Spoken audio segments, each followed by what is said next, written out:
it.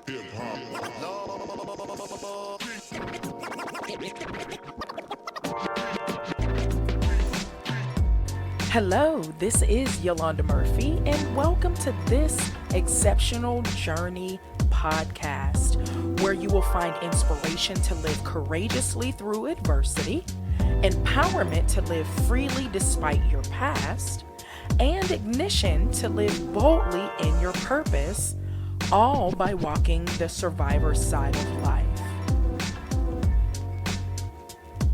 Good people. What is up? It is your girl, Yolanda Murphy, back with another episode of this Exceptional Journey podcast, where it is my hope that I would inspire, empower, and ignite you to live your best life. Guys, how have you been? I feel like, as I always say, it's been forever. I've been so busy, and we're going to get into it. Good things, absolutely good things. But as always, let me go ahead and plug my social media first. If this is your first time watching or listening, hey, how are you? Welcome, welcome. Thank you for clicking over to my little corner of the podcast world. And if this is not your first time, you enjoyed that last one, wasn't it? Riveting. It was great, right? But let me plug my social media real quick. You can find me on Instagram and on Facebook at This Exceptional Journey. And then on Twitter, you can find me at TEJ Podcast. Definitely use hashtag TEJ Podcast as well. Comments, questions, suggestions, I definitely want to hear from you. So let's dive right in, guys. I didn't, as always, want this podcast to be super long. I just wanted to fill you on where I am, fill you in on where I am and what's going on.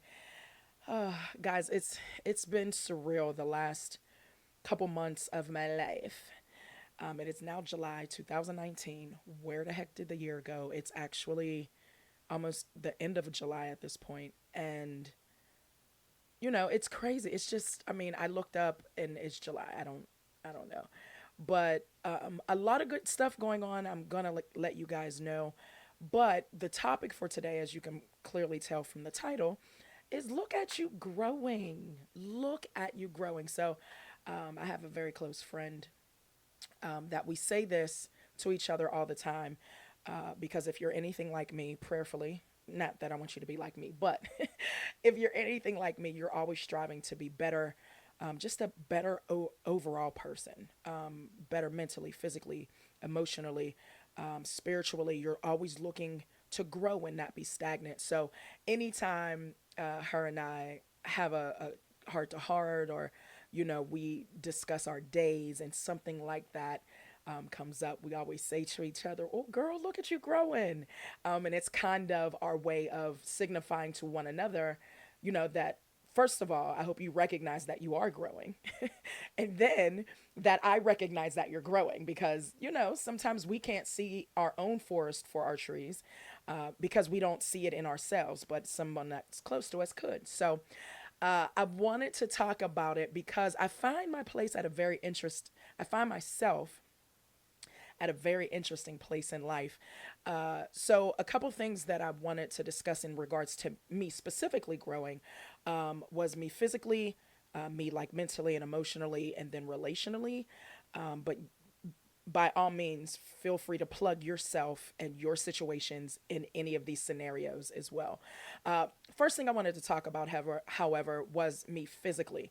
So most of I had breast cancer, and physically, it takes a toll on your body. Of course, I had surgery, radiation, chemo, all of those things either altered my physical body. I'm still living with physical, side effects from, active treatment, and I will for the rest of my life. So, my body has always been different since, the end of 2016 when I finished all my active treatment. But I find myself now, and I'm still dealing with side effects. I still will deal with those, but I find myself now when I look in the mirror, or when I think about where I've come from, even just from those almost 3 years ago, I've come a long way. So let me talk about physically. First of all, I wanted to talk about my hair. And if you've listened to the podcast before, I've done an episode on my hair locking journey. And, I started growing my locks January last year, 2018. Kind of, I was tired of getting my hair trimmed because it was growing all weird. At first, when it grew and it was like soft as a baby's bottom, like lamb's wool. And then it naturally went back to my own kinky hair, but it wasn't as thick as it was before. And the curl pattern was different. So I was like, I don't know what to do with this. I've never had hair like this. So as it grew out, I just got shape ups and haircuts because it was the easiest thing for me to do. But then I was like, I think I want my hair to grow out.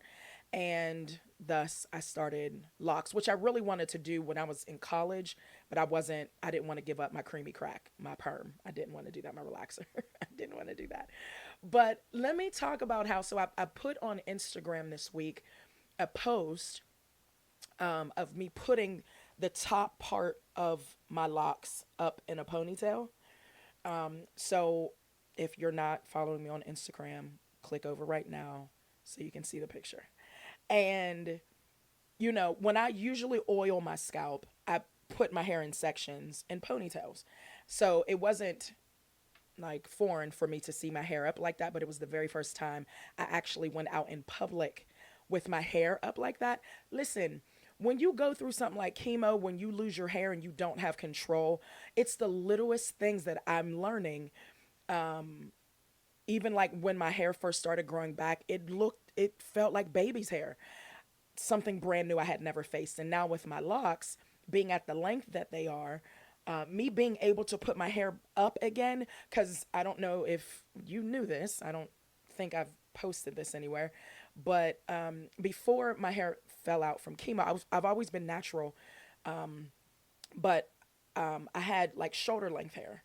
So it was easy at the drop of a dime for me to either put my afro puff up with a headband, or if my hair was straightened, if I got it trimmed or something, it was easy for me to put it up in a bun or a ponytail, no problem. But going through the journey all over again, from my hair falling out to the different textures, it was so weird. It was just so weird. But I say this to say, posting that picture just with the top part, because I mean, I can pull it all up, but it kind of looks crazy. So I just pulled the top up to kind of keep, the front ones out of my face. And I went out in public. I posted the picture. I got like amazing feedback, like, oh my goodness, girl, look at your hair growing after chemo and, all of that stuff. But I'm growing, like my hair is growing. And sometimes because, as women, our hair, and I think I did a podcast episode about this, our hair is like our identity at some point. And when it changes and it alters, yes, I am not my hair, but it's a big part of who I am. And, to be able to post that, at first I wasn't going to do it. I did a couple IG stories as well. And I was like, no, maybe I won't. Like going back and forth because, again, this is brand new to me. I've never been in this space, again, with my hair being able to be pulled up. And I've never had locks before. So I just say this to say it was great. It was great. Not that I needed the applause or the feedback. Some people DM'd me like, oh my goodness, how did you get your hair to grow? And girl, you look so good and da da da da da. And I was like, thank you.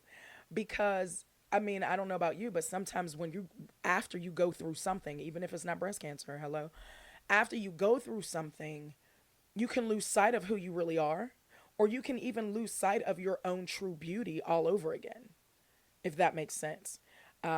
So being able to see my hair in its crowning glory up, even in a small ponytail, like it was amazing. So my hair is growing. I've been in this lock journey, like I said, since January last year. It's been a year and a half or a year and 7 months, and I'm loving it. I am absolutely loving it. So there's that. And then the other way I'm growing. So I am my grandmother's child. Let me preface this next point to say that. My grandmother was a hoarder. Okay, let's be honest. If my family's listening, I'm talking about Nana. Nana was a hoarder. She was like anything you needed, she had like six of them. Like, have you ever watched the show The Middle with the family from Indiana? One of my favorite shows, by the way. It's old, it's not even on anymore. But the father of the family, his name was Mike. Mike's father was a hoarder, like legit and straight up, he needed to be on the show. I have, and my mom, don't get me wrong, I'm not leaving her out the equation. I have adopted some of her ways in regards to just keeping stuff for no reason. And then like months later I'll come back to it like, why are you keeping this? I can't be the only one, right? So what I'm growing in now, and after a diagnosis, after anything traumatic that happens to you physically, mentally, and emotionally, you reevaluate life. You reevaluate what's important, what's not important, what you want to keep, what you want to throw away. So I want to testify, okay, that I am growing physically in the way that I'm actually letting go of stuff. That's huge, guys. When I tell you that is huge, I've never been, and thank God I've never been someone who's ever not had, at least if my mom and dad were ever struggling, I never knew. I mean, they did a good job if that was the case. But I've always been spoiled growing up. My brother, same way. So we've always, like, if we asked for something, we got it. And that's kind of how I live my adult life. That's kind of how I live my adult life. And even with some relationships, I'm spoiled. Like, I am. I'm sorry. I'm sorry, not sorry. That's just, if to know me is to love me. But I say that to say I have tons of clothes, tons of shoes. I have tons of stuff. And of course, this is not to brag or boast or, of course, anything like that. But I say that to say I have a hard time letting go of stuff because there are some items, probably as we all know, that hold sentimental value. There are some things that hold emotional value. Oh, I used to be in this relationship. This holds dear and near to me. And then there's just stuff we keep because we don't feel like decluttering our lives, right? So I say this to say, over the last week or so, probably with since the first week of July, slowly but surely, I've gone through my clothes drawers, and next is I did part of my closet, but decluttering because here's my thing. I'm walking into some new things in life, and we'll get to that at the end of the podcast. But I'm walking into some great spaces with some new people, and I want new. And there's nothing wrong with that. There's nothing wrong with wanting new, but baby, you got to let go of the old. I think I just gave you a word. But seriously, I'm finding that I can't bring in new if I can't get rid of the old. Like, guys, literally. So I don't know if I've spoken about this before, but all through like elementary school, high school, and even college, I played sports: basketball, volleyball, soccer, softball, you name it, track and field. I did it all. Say that to say I've always had some type of uniform in my drawers, whether it be t shirts or basketball shorts or tennis shoes. I've always had these things because it was just my lifestyle. Let me tell you how I had, and I'm not lying, guys. I just took them out to the trash last week. I had a pair of basketball shorts. I started playing basketball in eighth grade.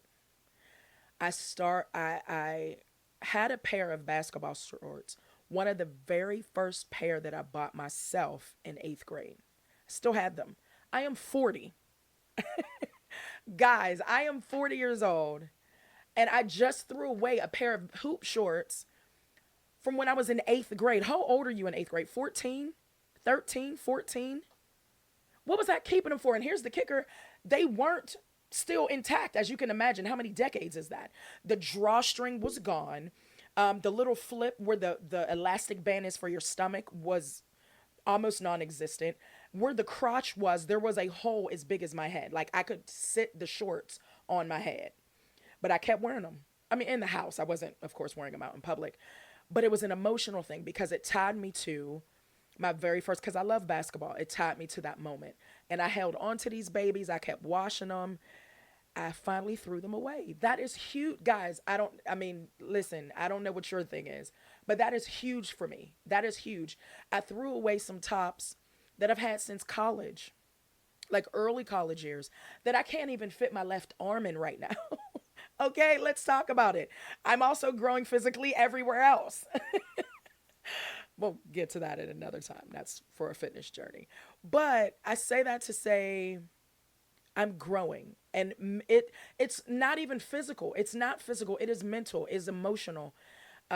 Because some of these things I did have a hard time throwing away. If I'm honest, I really, really did. Those basketball shorts. There were a couple tops. One in particular I had since the end of high school going into college, and my old ex-boyfriend bought it for me. And we're still friends. No love lost. You know what I mean? We're not together, but still, it just was a happy time in my life. So I kept the shirt and I kept wearing it. And baby girl, let that go. Okay. Let it go. So I say that to say, guys, I am growing physically in the fact that I'm getting rid of stuff. That is huge for me. And I'm happy about it. I am actually excited that I'm getting rid of old stuff so I can make room for new stuff. Does that make sense? I hope that makes sense. So that kind of segues me into the mental and emotional piece. Probably as we know, when you go through anything traumatic in your life that you don't have control over, you lose pieces of you, or pieces of you alter or change, for the good or for the not so good, depending upon how you look at it. And one of the things I can definitely say for the better, that has changed in my life since breast cancer is my mental and my emotional outlook on life. And I've probably talked about it in previous episodes, but these last couple months, maybe 3 or 4 months, has really made me recognize how much I have grown, since active treatment, since diagnosis, mentally and emotionally. I'm all about a proponent for a therapist. I've had one for years. Go get you one if you need one. But my therapist moved away. I love her to pieces. Hi, Dr. G. But I've had to kind of handle things on my own in these last couple months. And I'm cool with it. No love lost, nothing bad going on. But it's really made me think. It's really made me process. And it's really made me see me. If you're down with really seeing you, I highly say you do it. Okay. But mentally and emotionally, I'm not the same.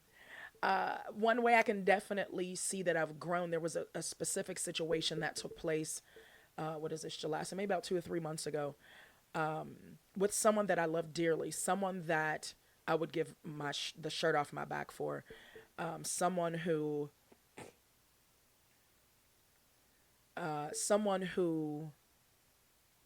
I've had in my home, which is very sacred to me. I just don't let anybody in my place. Someone who I've given my last dollar to. So I'm talking about a real relationship. You know what I'm saying? Like a friend who I would do anything for. And over the last, well, with about 3 months ago, 2, 3 months ago, there was kind of a clash in our friendship, and it rocked me. It rocked me, hardcore. It did. I'm not gonna speak that I was depressed, but I was sleeping more. I was eating more. I'm sorry, I was sleeping more, eating less, and really didn't have energy. Didn't really want to be bothered with people. It was a low place. It was, and what I found, however, there is victory. Wait for it. What I found, however, is after I felt my feelings, after I spoke to a couple close friends about the situation, I realized that I'm actually okay. Like, I'm good, good. So, one way I can definitely tell I've been growing mentally and emotionally is that situation, if it would have happened to me before diagnosis, I would have crumbled. Like, I literally would have crumbled. I would have been MIA. People would have been like, "Where's Yolanda?" Because although, if you ask my close friends and family, I'm very guarded, and I've probably spoke about this before. I'm a very emotionally guarded person just because I've been hurt in the past. Because when I was younger, I was naive. When I was 20s, 30s, I was so loving. I loved everybody, and I still do to an extent. But, after you get hurt, in a couple friendships and relationships, you're like, nope, never again. Putting up every wall possible. And that's what I did. And here I am at 40 trying to break down those barriers slowly but surely.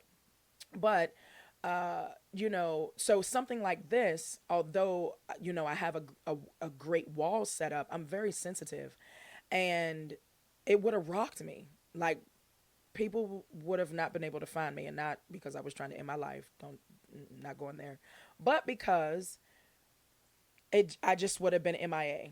because I would have been all in my feelings. I would have been eating ice cream every night or popcorn, drinking wine, whatever y'all want to, whatever your vice is. That would have been me. But I had my moment.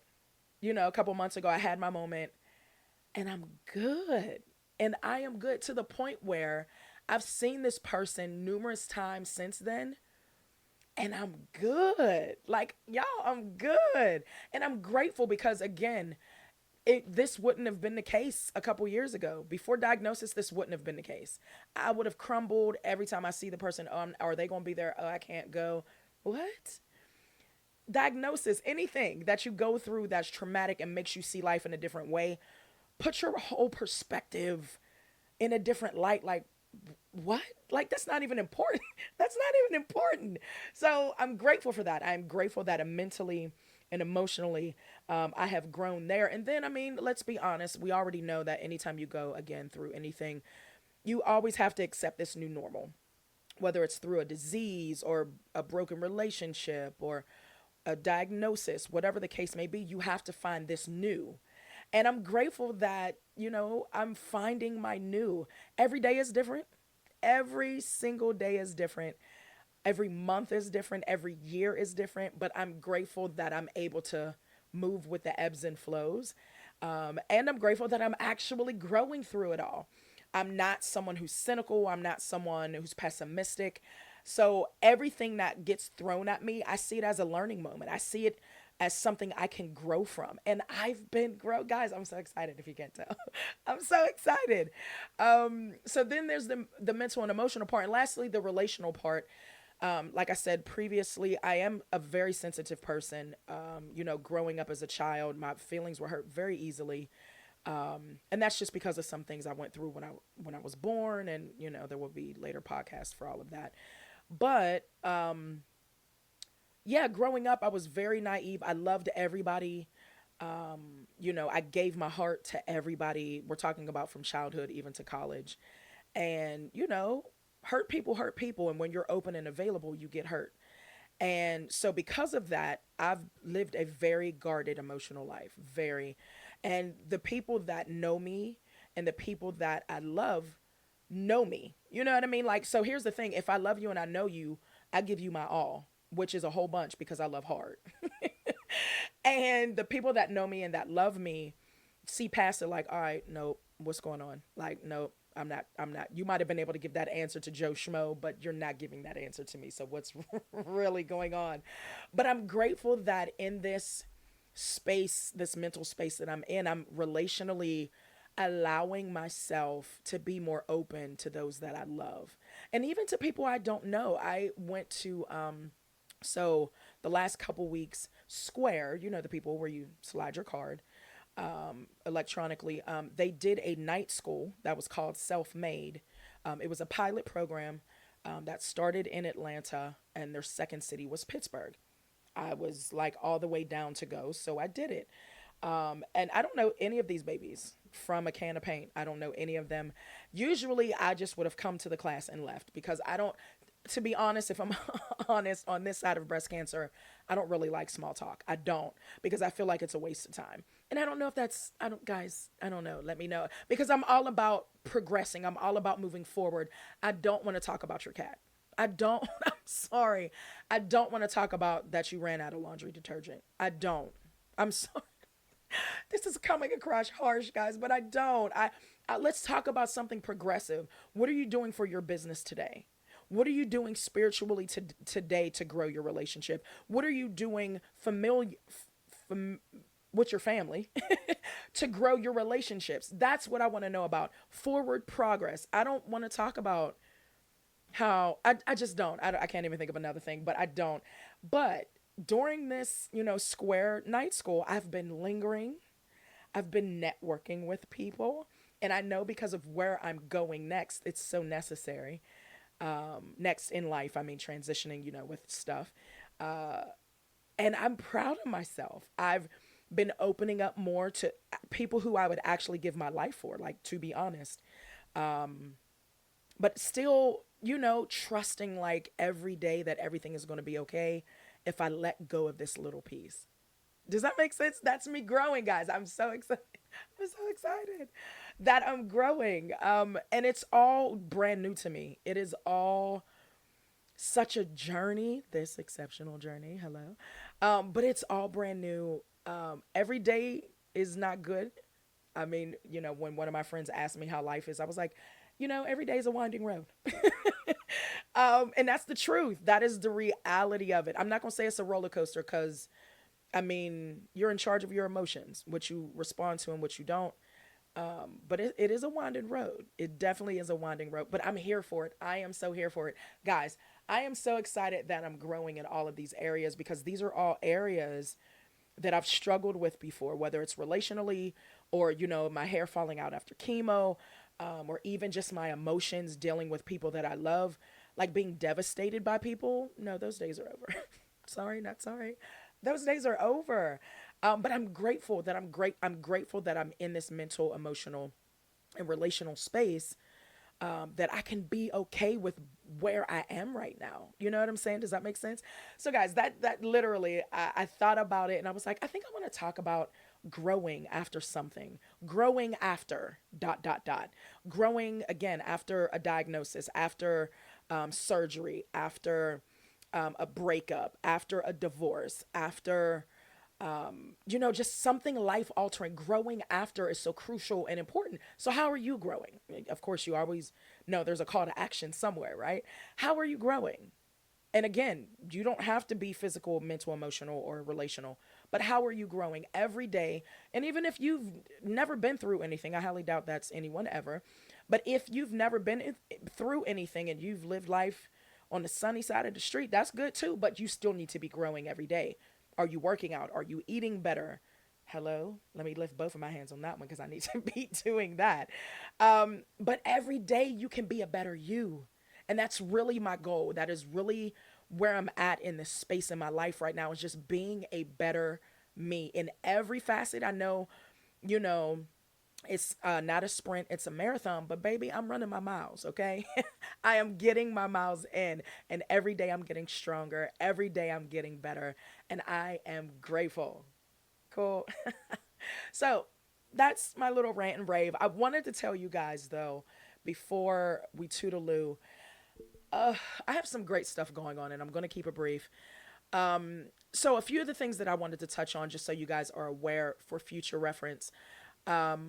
Just know I'm always working. If you're not connected to me on social media, if you're not connected to me, Instagram, Facebook, Twitter, what have you, or if you're not a friend, I'm always moving and making strides to be better for me, better strides for the breast cancer community, better strides for the young adult cancer community, and then better strides for the African American breast cancer community. Those are my main three components that I wanted to always touch on at some juncture in my life. So, just a few things I wanted to let you guys know I'm working on. Number one, I mentioned before, if you're here in the city of Pittsburgh, I am working with the Glock Foundation, like a gun, Glock, Glock.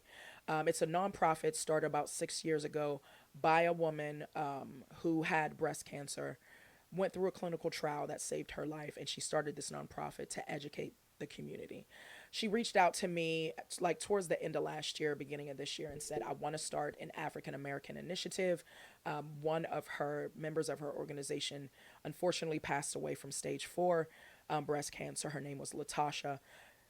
So this initiative is called the Latasha Henderson Initiative. We're just, getting things off the ground here in the city, specifically for African American breast cancer survivors. So if you're in the city, if you know of anyone, definitely send them my way.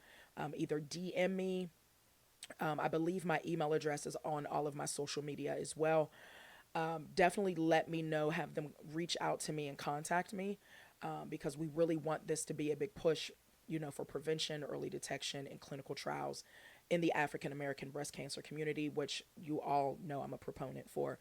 So I'm definitely working behind the scenes on that. We should have a launch for that in the fall, October ish, we're thinking.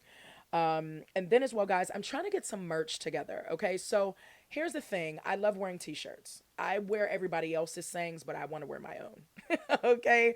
I have someone that's working on a logo for me, and I've also been working on a couple logos as well. Let me know, what kind of merch do you guys want to see? I was thinking like t-shirts, tank tops, socks, because I love designer socks. Well, socks that have designs on them.